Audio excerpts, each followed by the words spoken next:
คือผู้จริงคนเราเพิ่งเนี่ยเห็นความเรื่องลงนี้แก่ดาวแก่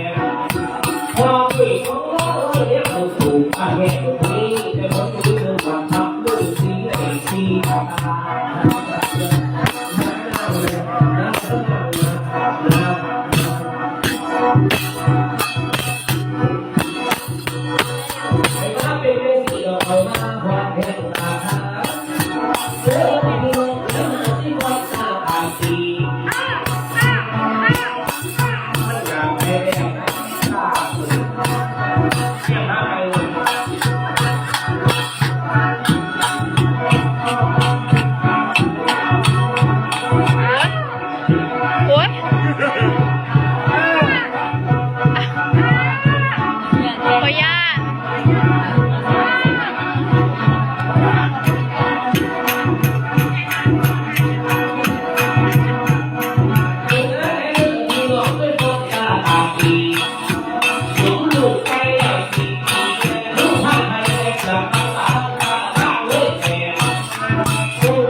Thank you.